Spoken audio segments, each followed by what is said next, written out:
चलिए दोस्तों, आप लोग के बीच में एक कहानी लेकर आया हूँ जो आपके लिए बहुत ही इम्पोर्टेंट होगा।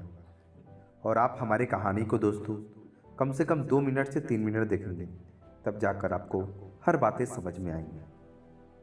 नैतिक की चार ये कहानियाँ जो आपको मैं सुनाने जा रहा हूँ दोस्तों, मैं आपसे एक ही बात कहूँगा, इस कहानी को पूरा देखिएगा। कहानी मेरा छोटा ही होगा लेकिन कुछ सिखाने लायक होगा।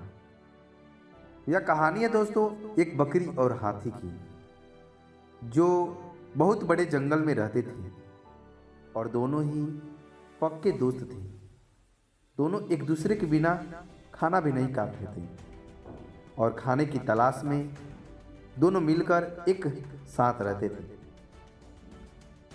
एक समय की बात है जब यह दोनों खाने की तलाश में जंगल से काफ़ी आगे निकल चले, जहाँ पर एक तालाब था और उन्हें तालाब के किनारे पर एक बेर का पेड़ दिखाई दिया, जिसे देखकर वह दोनों बहुत खुश हुए और दोनों बैर के पेड़ के करीब चले गए। फिर हाथी ने अपने सूंड से बैर के पेड़ को पकड़कर जोर से हिला दिया, जिससे सभी पके हुए बैर डाल से टूटकर जमीन पर गिर गए और बकरी उन बैरों को इकट्ठा करने लगी। लेकिन उसे बैर के पेड़ पर एक चिड़िया ने छोटा सा घोंसला भी बनाया हुआ था, जिसमें चिड़िया का बच्चा सो रहा था और चिड़िया अपने खाने की तलाश में गई थी। और हाथी को यह पता नहीं था कि पेड़ पर चिड़िया का बच्चा और बैर का पेड़ जोर से हिलाने के कारण वह चिड़िया का बच्चा तालाब में गिर गया और डूबने लगा।